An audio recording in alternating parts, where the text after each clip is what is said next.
നമസ്കാരം, എല്ലാവർക്കും സൈലന്റ് ഗുരുവിൻ്റെ യൂട്യൂബ് ക്ലാസ്സിലേക്ക് സ്വാഗതം. നമുക്കിന്ന് ഒന്ന് രണ്ട് പ്രീവിയസ് ക്വസ്റ്റ്യൻസ് ഡിസ്കസ് ചെയ്യാം. ഷോർട്ട് കട്ട് ഉപയോഗിച്ചിട്ടാണ് നമ്മൾ ക്വസ്റ്റ്യൻസ് ഡിസ്കസ് ചെയ്യുന്നത്. ഓക്കെ, നമ്മുടെ ആ ചോദ്യത്തിലേക്ക് കടക്കാം. ഘടകങ്ങളുടെ എണ്ണം ഒറ്റസംഖ്യയായി വരുന്ന സംഖ്യ ഏത്? അല്ലെ, ഘടകങ്ങൾ എന്ന് പറഞ്ഞാൽ നമ്പർ ഓഫ് ഫാക്ടേഴ്സ് ആണ്. ഫാക്ടേഴ്സിന്റെ എണ്ണം ഓഡ് നമ്പറായി വരുന്ന സംഖ്യ ഏത് എന്നുള്ളതാണ് നമ്മൾ കണ്ടുപിടിക്കേണ്ടത്. നമ്മുടെ ഓപ്ഷൻസ് ഇതാണ്: 222, 300, 144, 231, 88, 160. അല്ലെ, നമുക്കിവിടെ ഈ ക്വസ്റ്റ്യൻ വന്നിട്ടുണ്ടെങ്കിൽ ഘടകങ്ങളുടെ എണ്ണം ഒറ്റ സംഖ്യയായി വരുന്ന സംഖ്യ ഏത് എന്ന് ചോദിച്ചാൽ നമ്മുടെ കണ്ണ് ആദ്യമേ 231 എന്നുള്ള സംഖ്യയിലായിരിക്കും വരിക. അല്ലേ? കാരണം എന്താ? ഈ കൂട്ടത്തിലെ ഈ 231 മാത്രമാണ് എന്ത്? ഒറ്റ സംഖ്യ. അപ്പൊ നമ്മൾ ചിലപ്പോൾ ഇതായിരിക്കും ഇതിന്റെ ആൻസർ എന്ന് വിചാരിച്ച് എഴുതി വെക്കും. അല്ലേ? അല്ലെങ്കിൽ തന്നെ ഓരോ സംഖ്യയുടെയും ഘടകങ്ങൾ കണ്ടുപിടിച്ച് ചെയ്യുക എന്നുള്ളത് പ്രാക്ടിക്കൽ ആയിട്ടുള്ള കാര്യവുമല്ല. നമുക്കറിയാം, ഘടകങ്ങളുടെ എണ്ണം കണ്ടുപിടിക്കാനൊക്കെ നമുക്കറിയാം. ഓരോ സംഖ്യയും എഴുതി അഭാജ്യ സംഖ്യകളുടെ കൃതികളുടെ ഗുണനഫലമായി എഴുതിയിട്ട് കൃതികളോട് ഒന്ന് കൂട്ടിയിട്ട് ഘടകങ്ങളുടെ എണ്ണം കണ്ടുപിടിക്കണം. അല്ലേ? അങ്ങനെ ചെയ്യുക എന്നുള്ളത് ഇവിടെ പ്രാക്ടിക്കൽ ആയിട്ടുള്ള കാര്യമല്ല. പക്ഷെ ഇതിൻ്റെ ഒന്നും യാതൊരു ആവശ്യമില്ല. നമുക്ക് വളരെ സിമ്പിൾ ആയിട്ട് ഇത് സോൾവ് ചെയ്യാൻ പറ്റും. അതായത് പൂർണ്ണവർഗങ്ങളുടെ ഘടകങ്ങളുടെ എണ്ണം എല്ലായ്പ്പോഴും ഒരു ഒറ്റ സംഖ്യ ആയിരിക്കും. എന്താണ്? പൂർണ്ണവർഗങ്ങളുടെ ഘടകങ്ങളുടെ എണ്ണം എല്ലായ്പ്പോഴും ഒരു ഒറ്റ സംഖ്യ ആയിരിക്കും. അതായത് ഇപ്പൊ നമുക്ക് 4 എന്നൊരു സംഖ്യ ഉണ്ടെങ്കിൽ നമുക്കറിയാം 4ന്റെ ഘടകങ്ങൾ ഏതൊക്കെയാ? 1, 2, 4. അല്ലേ?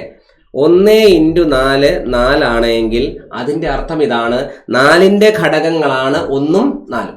അതുപോലെ 2 × 2 4 ആയതിനാൽ 4ന്റെ ഘടകങ്ങളാണ് ഏത്? 2. അപ്പൊ നമ്മൾ ഘടകങ്ങൾ എഴുതുമ്പോൾ 1, 2, 4 എന്ന് മാത്രം എഴുതിയാൽ മതി. ഇപ്പൊ 4 എന്ന സംഖ്യയുടെ ഘടകങ്ങളുടെ എണ്ണം എത്രയാ? 1, 2, 3. അല്ലെ? 4ന്റെ ഘടകങ്ങളുടെ എണ്ണം 3 എന്ന് പറഞ്ഞാൽ ഒരു ഒറ്റ സംഖ്യയാണ്. ഇതുപോലെ നമുക്ക് 25 എന്ന സംഖ്യയുടെ ഘടകങ്ങൾ എഴുതുമ്പം നമുക്ക് 1 × 25 25 എന്ന് എഴുതാനായിട്ട് സാധിക്കും. അതുപോലെ 5 × 5 എത്രയാണ്? 25 ആണ്. അപ്പൊ 25ന്റെ ഘടകങ്ങൾ ഏതൊക്കെയാ? 1ഉം 2ഉം 25. 1ഉം 5ഉം 25. അതുപോലെ ഇപ്പൊ നമ്മൾ 16 എന്നൊരു സംഖ്യ എടുത്താൽ 1 × 16 16 ആണ്. അല്ലെ? 2 × 8 16 ആണ്. അതുപോലെ 4 × 4 എന്താണ്? 16 ആണ്.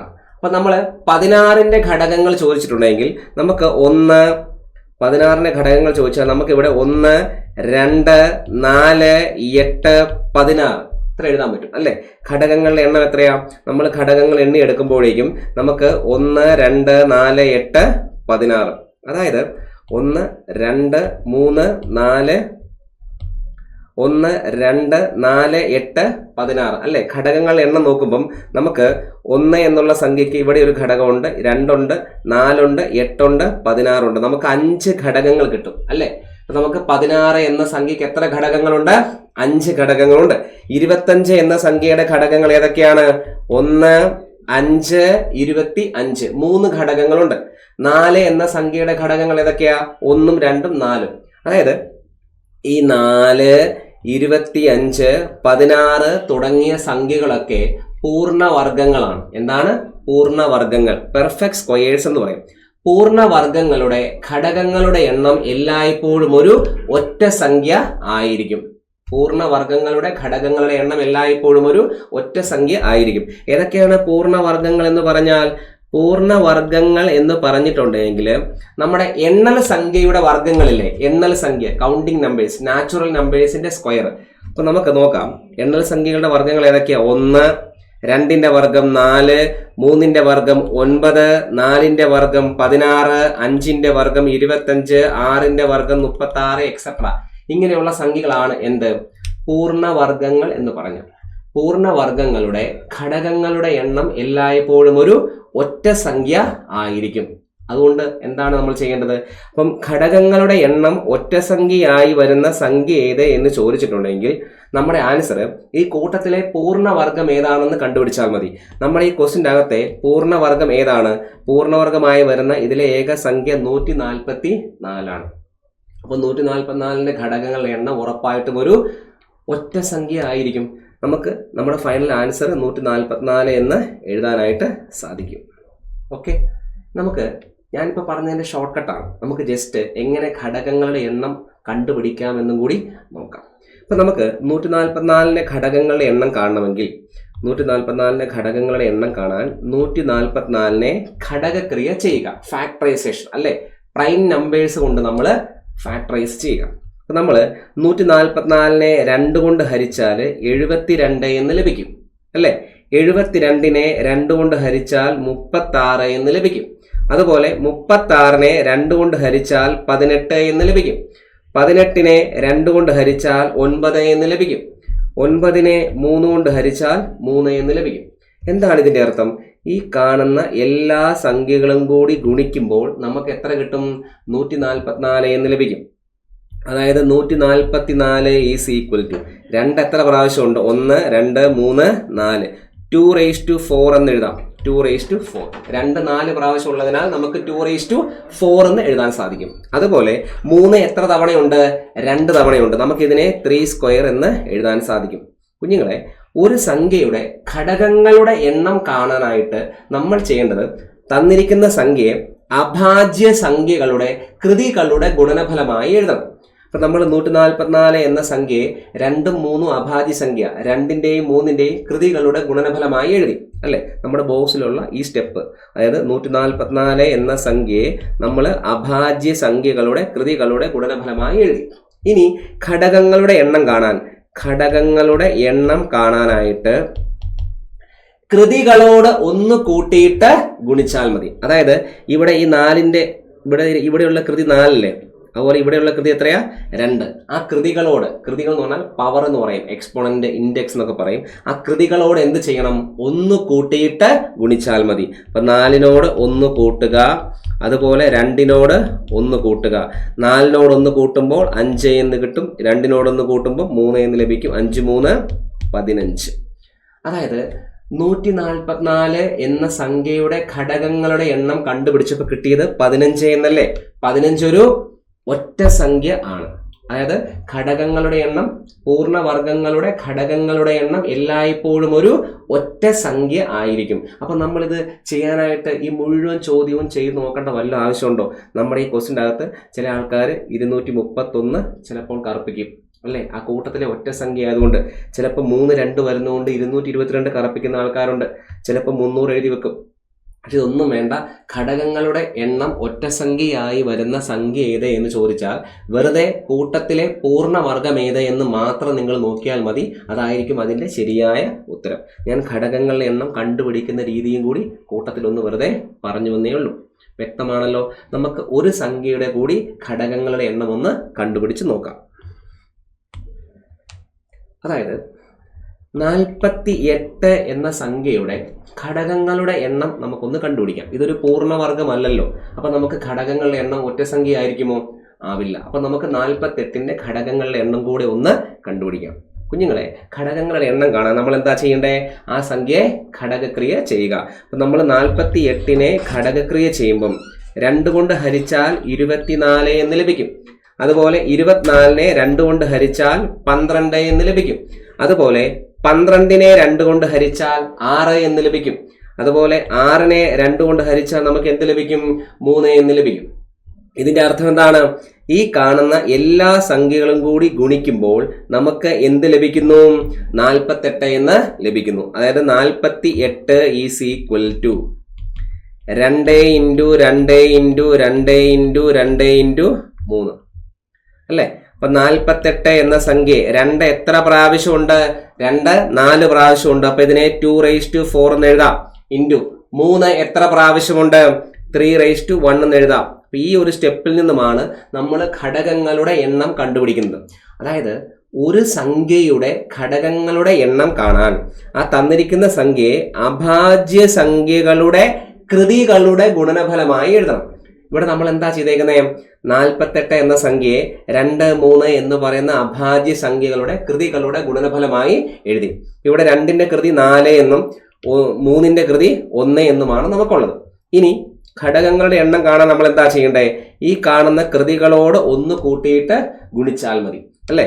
അതായത് 48ന്റെ ഘടകങ്ങളുടെ എണ്ണം കാണാനായിട്ട് ആ കൃതികളോട് 1 കൂട്ടിയിട്ട് ഗുണിക്കുക, 4നോട് 1 കൂട്ടുക, ഇൻറ്റു ഈ കാണുന്ന 1നോടും കൂടി 1 കൂട്ടുക, 4 1 5, 1 1 2, 5 2 10 എന്ന് ലഭിക്കും അല്ലേ.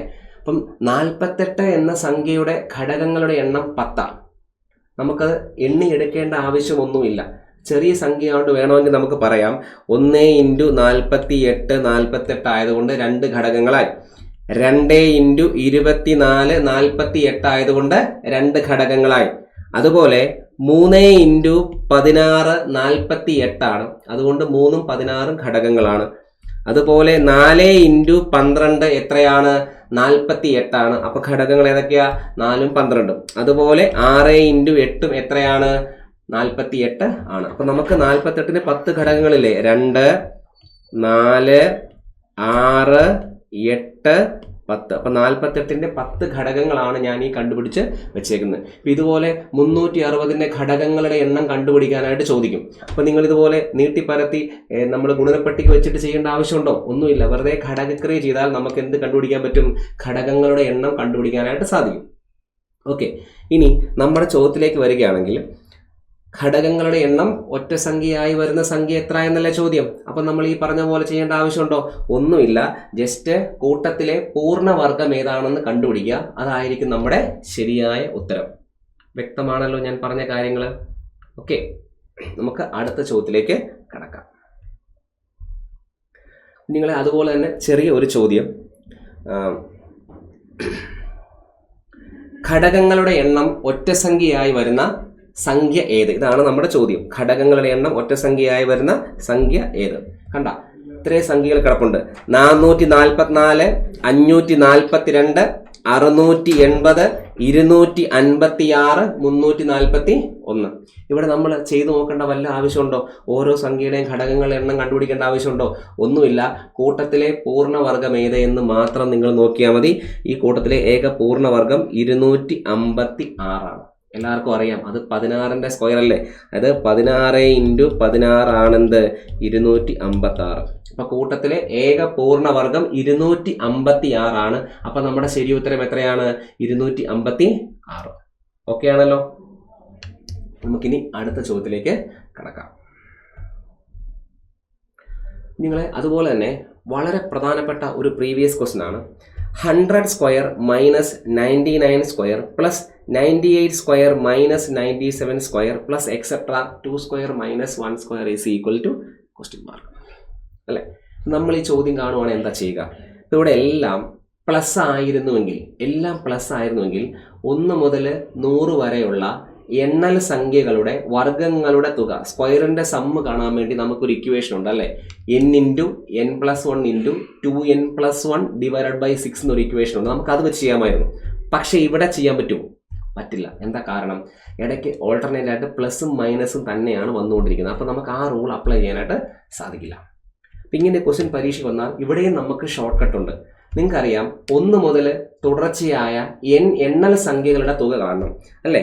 1 + 2 + 3 + 4 + എക്സെട്ര അപ് ടു n ആണെങ്കിൽ 1 മുതൽ തുടർച്ചയായ എണ്ണൽ സംഖ്യകളുടെ തുക കാണാൻ വേണ്ടി നമുക്കുള്ള ഇക്വേഷൻ n × n+1/2 എന്നല്ലേ?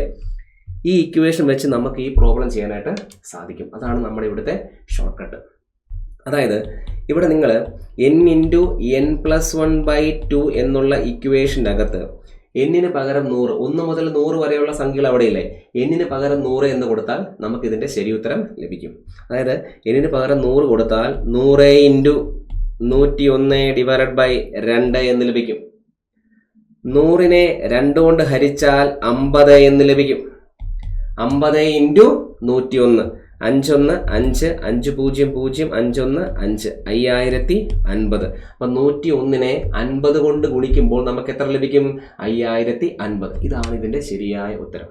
അതായത് ഈ ക്വസ്റ്റ്യൻ ആദ്യമായി കാണുന്ന ഒരു കുട്ടിക്ക് ഈ ഷോർട്ട് കട്ട് അവിടെ അപ്ലൈ ചെയ്യാൻ പറ്റുമെന്ന് പെട്ടെന്ന് മനസ്സിലാകണമെന്നില്ല.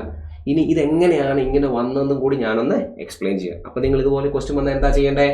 n × n+1/2 എന്നിന് പകരം തന്നിരിക്കുന്ന വലിയ വാല്യൂ കൊടുത്താൽ നമുക്കിതിൻ്റെ ആൻസറായി. നമുക്കിനി എങ്ങനെയാണ് ഈ സംഭവം വന്നതെന്നും കൂടി ഒന്ന് ചെക്ക് ചെയ്യാം. ഓക്കെ, അതായത് ഇത് A square minus B square എന്നുള്ള ഫോർമാറ്റിലല്ലേ. അപ്പം നിങ്ങൾ എന്താണ് A square minus B square എന്ന് പറഞ്ഞാൽ, A square minus B square എന്ന് പറഞ്ഞിട്ടുണ്ടെങ്കിൽ A plus B into A minus B അല്ലേ. എന്താണ്? A plus B into A minus B. അങ്ങനെയാണെങ്കിൽ ഈ 100 സ്ക്വയർ മൈനസ് 99 സ്ക്വയറിന് എനിക്ക് 100 പ്ലസ് 99 ഇൻറ്റു 100 മൈനസ് 99 എന്ന് എഴുതാൻ പറ്റും. പ്ലസ് അതുപോലെ ഇവിടെയും നമുക്ക് A square minus B square എന്നുള്ള റൂൾ അപ്ലൈ ചെയ്യാൻ മേലെ. എന്തുവാ A square minus B square? A plus B into A minus B. അതായത് 98 plus 97 into 98 minus 97 plus etcetera. അവസാനമുള്ള 2 സ്ക്വയർ മൈനസ് 1 സ്ക്വയർ അല്ലേ, അവിടെയും നമുക്ക് എന്ത് അപ്ലൈ ചെയ്യാം? A square minus B square apply ചെയ്യാം. അപ്പൊ നമുക്ക് ഇവിടെ എന്ത് വരും? 2 പ്ലസ് 1 ഇൻറ്റു 2 മൈനസ് 1 എന്ന് വരും. 2 പ്ലസ് 1 ഇൻറ്റു 2 മൈനസ് 1. ഇനി നമ്മളിത് സോൾവ് ചെയ്യുമ്പം നിങ്ങൾ ശ്രദ്ധിക്കുക, ഈ 100-ൽ നിന്നും 99 പോയാൽ നമുക്ക് അവിടെ എന്താ കിട്ടുക? 1 അല്ലേ കിട്ടുക. അപ്പൊ ഈ 100-ൽ നിന്ന് 99 പോയാൽ 1 ആയതുകൊണ്ട് നമുക്കത് ക്യാൻസൽ ചെയ്യാൻ മേലെ. കാരണം 1 കൊണ്ട് ഗുണിച്ചാൽ അതേ ഉത്തരം തന്നെയല്ലേ വരിക. അതുകൊണ്ട് നമുക്ക് അവിടെ അതിന് പകരം എന്തെന്ന് എഴുതാം? 1 കൊടുക്കാം. ഓക്കെ, അതുപോലെ 98-ൽ നിന്നും 97 കുറച്ചാൽ നമുക്ക് 1 കിട്ടുക. 1 കൊണ്ട് ഗുണിക്കുമ്പോൾ അതേ സംഖ്യ തന്നെ ആയിരിക്കും. അതുപോലെ 2 മൈനസ് 1 എന്ന് പറഞ്ഞിട്ടുണ്ടെങ്കിൽ എന്താണ്? 1 ആണ്. 1 കൊണ്ട് ഗുണിച്ചാൽ നമുക്ക് അതേ സംഖ്യ തന്നെ ലഭിക്കും. അതായത് ഞാനിവിടെ 100 മൈനസ് 99 1 ആയതുകൊണ്ട് അതിനെ ക്യാൻസൽ ചെയ്തു. 98 മൈനസ് 97 1 ആയതുകൊണ്ട് അതിനെ ക്യാൻസൽ ചെയ്തു. അതുപോലെ 2 മൈനസ് 1 ആയതുകൊണ്ട് നമ്മൾ അതിനെയും ക്യാൻസൽ ചെയ്തു. ഇനി എന്താ ചെയ്യേണ്ടത്? നിങ്ങൾ ഇനി മിച്ചമുള്ളത് എന്താണെന്ന് നോക്കിയേ. എന്താ മിച്ചമുള്ളത്? 100 plus 99 plus 98 plus 97 plus etcetera 2 plus 1 എന്ന് വരും. എന്താണ് കുഞ്ഞുങ്ങളെ ഈ സംഭവം? എന്താണ്? 1 മുതൽ 100 വരെയുള്ള എണ്ണൽ സംഖ്യകളുടെ തുക കാണാൻ വേണ്ടിയല്ലേ ഈ ചോദ്യം. 1 മുതൽ 100 വരെയുള്ള എണ്ണൽ സംഖ്യകളുടെ തുക കാണാൻ വേണ്ടി നമുക്കുള്ള ഷോർട്ട് കട്ട് എന്തുവാ? n into n plus 1 by 2 അല്ലേ. അപ്പൊ നമുക്ക് n into n plus 1 by 2 എന്നുള്ള ഇക്വേഷൻ്റെ അകത്ത് n-ന് പകരം 100 എന്ന് കൊടുത്താൽ നമുക്ക് ഇതിന്റെ ആൻസർ ലഭിക്കും. അതായത് n into n plus 1 divide by 2 എന്നുള്ള ഇക്വേഷൻ്റെ അകത്ത് n-ന് പകരം 100 കൊടുക്കുമ്പം 100 ഇൻറ്റു 101 ഡിവൈഡ് ബൈ 2. 100-നെ 2 കൊണ്ട് ഹരിക്കുമ്പോൾ എത്രയാ? 50. 50 ഇൻറ്റു 101.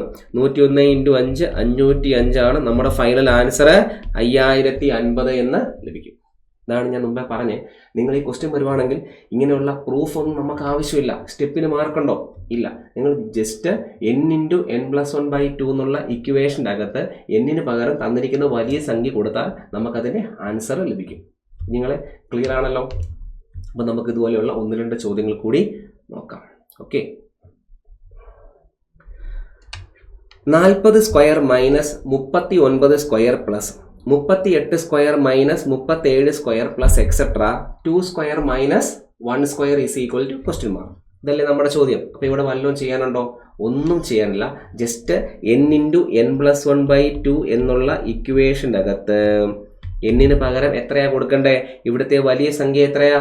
40. വെറുതെ 40 കൊടുത്താൽ മതി.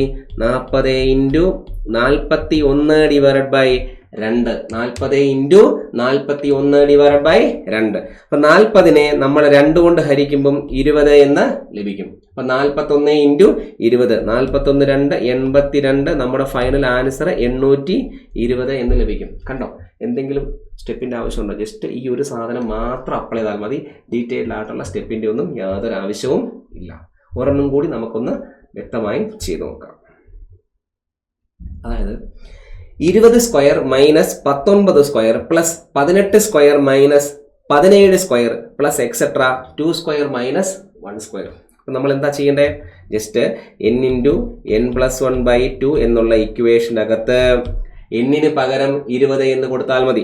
അപ്പോൾ n-ന് പകരം 20 കൊടുത്താൽ 20 ഇൻറ്റു 21 ഡിവൈഡ് ബൈ 2.